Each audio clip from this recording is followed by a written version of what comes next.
Hello, learners of the English language across the world. Welcome to ISIFE EDUBLOG, where learning is fun.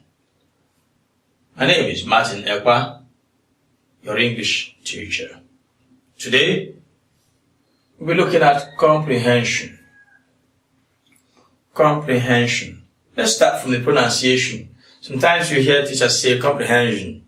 No, the word is comprehension. Not jn. Now, what does comprehension mean? It means understanding, right? So the package called comprehension is you read, you understand, and to a large extent, you interpret. Alright? The hallmark of interpretation is summary, but then you can't talk of comprehension if you cannot interpret what you have understood. Alright? So one thing is to know how to read, another is to understand what you have read, and another is to apply it. It is when you're able to do this that the essence of comprehension would have been achieved. I'll talk of what I call general tips on answering comprehension questions, because examination bodies, you've been doing this all your life at school. Examination bodies will give you a passage of approximately 450 words. You are to read this passage and answer the questions that follow. So, we will start with general tips before we come to the precise tips that I have written on the board. Now, as you go to examination halls, please don't be late. Alright? You may wonder, what has been early to examination hall got to do with the topic comprehension? It has everything to do with it. If you get late to the examination hall, the tension will not allow you to read your passage and understand it. You won't. These days, let's assume your exam is slated for 9 o'clock and you are on your way at 8:45. You're still far away from the examination center. So a friend calls you on the phone. Say, "Hey, Chinedu, where are you?" And you say, "I am at," you mention your place. And then he said, "Come, oh, the exam has started, oh." First, you lose control of yourself. Suddenly, you won't find buses and keke or tricycles anymore. Then your legs will become too heavy to carry you. You want to run, but you can't. So you see, eventually you get to the examination hall panting. How do you start? So please, arrive at the examination hall very early. I didn't even say examination venue. I said the examination hall. Some of the young people, some of you Waec and Eco students, will be at the examination center, yet you do not know, chatting and discussing, you don't know when the supervisors that come and the exams have started. So go to the hall, stay there and do all your chatting. That is what I call general tips. And then, before I leave the general tips, I'll tell you, go with a spare pen. Go with a spare pen. Alright? A spare pen means if the one you have stops writing for whatever reason, you fetch your spare pen. It is important you do so. Now, to the specific tips on answering comprehension questions. First, we said, read the given passage carefully. When you get your script, read the passage carefully. try to understand the much you can during the first reading. Go through the questions, all the questions now. Go through all the questions, all right?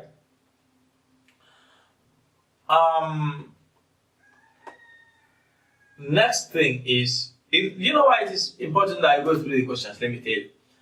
If you read through the questions, you will separate one question from the other. What I mean is, maybe it has happened to you.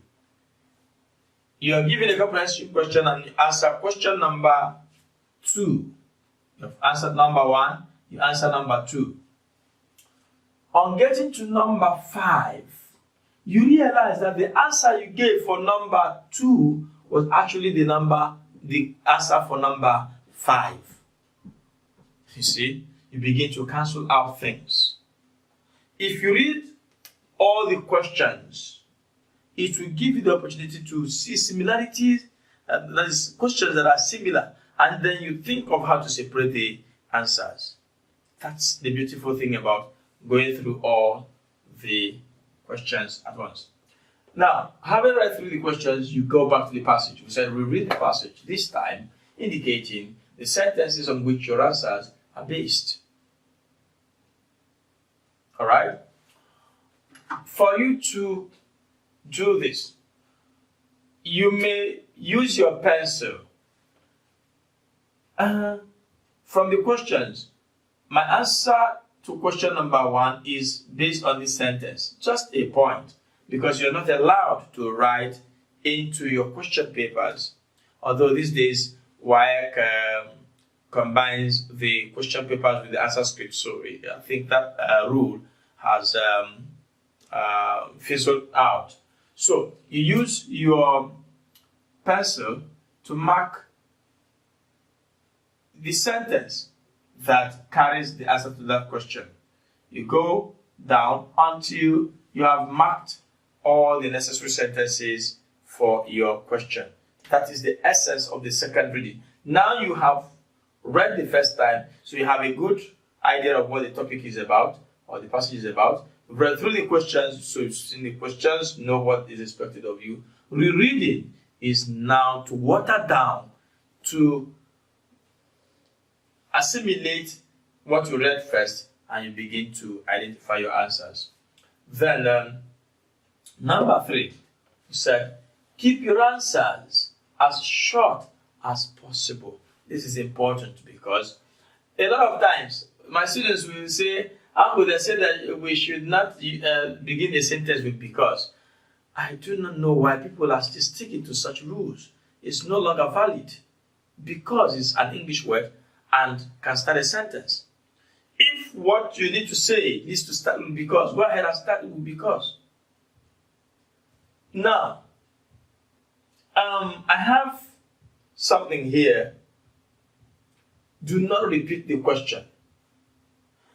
Now, sometimes a child will say, you are asked, why did Okonkwo kill Ikemefuna? And you start, Okonkwo killed Ikemefuna because he did not want to be seen as a coward. That is beautiful, but it is too long. Because he didn't want to be seen as a coward is the answer to that question. Why did Okonkwo kill Ikemefuna? The answer is because he didn't want to be seen as a coward. Now, the next one we said, of course, do not, still talking about keep your answers as short as possible. Let me point this out. The answer to a comprehension question may just be one word. One word. One word. All right? How much was the groundnut sold? How much was the groundnut sold? If you've read, maybe, because we talked about, somewhere we talked about inference or deduction, learn to deduce ideas. Let's say that the first cup of groundnut was sold at 50 naira, and another day a basin of the same groundnut was sold for 300 naira. All right, and you're asked how much was the groundnut sold. What you need to do is 50 plus 300. The answer is 350 naira. That is the answer to that question. Write it like this: 350 naira. Don't go saying the groundnut was sold for 300. It is unnecessary. It is unnecessary. What you need is the answer. And 350 naira is the answer to that question. So, that's what I mean. Keep your answers as short as possible. And we've said do not repeat the question. Some of you want to write the question, how much was the groundnut sold? And you write, how much was the groundnut sold? Before you begin to say, it was sold, the groundnut was sold at 59. Come on. That is to say, I come to your house and I ask you, where is your mother? And you tell me, what is your mother? Before you tell me, she went to the market. It is unnecessary. All right? So do not repeat the question. I even argue against starting the answer with a preamble such as, how much was the groundnut sold? And you begin to tell me the groundnut was sold at. The groundnut was sold at had already been established, so there is no need repeating it. Not to talk of repeating the entire questions. All right? Next, do not live blindly from the passage. That's important. Do not live blindly from the passage. Again, this idea will also help you to know how to keep your answers short. The passage read, Okonkwo killed Ikemefuna because he did not want to be seen as a coward. That was what was written in the passage. Now, you ask, why did Okonkwo kill Ikemefuna? You say, Okonkwo killed Ikemefuna because he did not want to be seen as a coward. It means you did not interpret the passage at all. Such lifting, in summary, you score not. You don't have any mark at all. But comprehension, you might be given, if the question was to fetch you 3 marks, you might be given just 1. So don't lift blindly. You might lift key words in a passage, but not to lift the entire sentence or an entire clause or an entire phrase, as the case may be. Next, we said, be sure to punctuate appropriately. Mechanical accuracy. Cross your T's, because let's say you had told somebody, I saw the goal. I saw the goal. And you never discussed a football match or any other goal sport with this person. You would have been making a whole lot of mistake if you mean goat and you have written goal. Alright? If you cross this, it will change from goal to goat, and that is a completely different thing. So keep those punctuations accurate. Know when to capitalize. The first word of a sentence should start with a capital letter. At the end of the sentence, there should be a full stop. If your comprehension answers are not coming in sentence forms, no need for full stops. Names of persons and places start with capital letters. Do not introduce something new into the passage if you know more. Please don't. You may know so much about a particular passage, but your answers must be curtailed within the context, within the content of the passage, within the content and the context of the passage. All right? Number 9, says, learn to deduce ideas from the given information. Learn to deduce ideas from the given information. If the example is said, Ekpa left his village when he was 5. He returned to attend his sister's wedding at age 15. 10 years later, Ekpa got married. And 2 years later, Ekpa had a child. Then Waec asks, or Nico asks, at the time Ekpa gave birth to his child, how old was he? Deduction. This is mathematics, right? Sort of. So what do you do? Ekpa left his village at age 5. He returned to attend his brother's wedding at age 15. It is still 15. That is what I mean by deduction. Don't go adding 5 plus 15, because this passage said Ekpa returned at age 15 to attend to his brother's wedding. So he had stayed outside for 10 years. Alright? Not to add 15 to 5. So what you now add is 10 years later he got married. So that should be 15 plus 10. And 2 years later he had a child. So 15 plus 10 plus 2. That might give you about 27 years. Alright? And like we've said, simply say 27. How old was Ekpa when he got married? The answer to that question, if you've done your deductions, is 27. That's all. Now, try to identify the topic sentence in every paragraph. It is important to do this. We'll talk more on this when we discuss summary. The topic sentence is that sentence that carries the main information of the paragraph. Other sentences either add to it or explain it, or give more information about the topic sentence. So it's good you know it, because most of the time you need it to summarize the passage, to fully understand this passage. Number 11 is know your synonyms.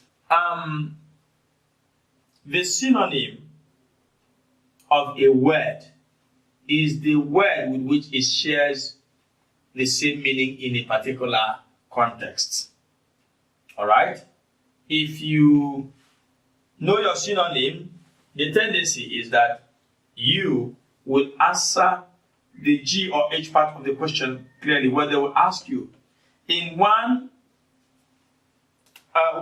use one word or phrase to replace the given words or underlined words or phrases as used in the passage, and these words will be listed out for you. You need to know your synonyms first, to know the meaning of the given word, and secondly, to know the context to which those words were used. Then you use the appropriate synonyms. All right? You don't just look at the word, that the word is high, and you say the synonym of high is up. No, you have to be sure that high was used in a context that will take up as a synonym for you to answer. If you see that the word move was used in a given passage, and you say move and go are of the same meaning, you might be making a mistake, because move can be used as a noun, where somebody could say he made the right move. You cannot use go to replace move there. You can't say he made the right go. So you don't change these words without looking at the context to which they were used. That's very important. Number 12, which will be the last, is know your grammatical names and functions. That is sentence structures. All right? Know your noun phrases, noun clauses, adjectival phrases, adjectival clauses, adverbial phrases, and adjectival and adverbial clauses. Know all of this. When you do, asking comprehension questions with all these tips will not be too much of a problem. Of course, talking about grammatical names and functions, that's phrases and clauses, be rest assured that we will have time to work on them on this platform, ISIFE EDUBLOG, where we bring you the best. Stay connected, like, share, and follow us as much as you can. Remain blessed.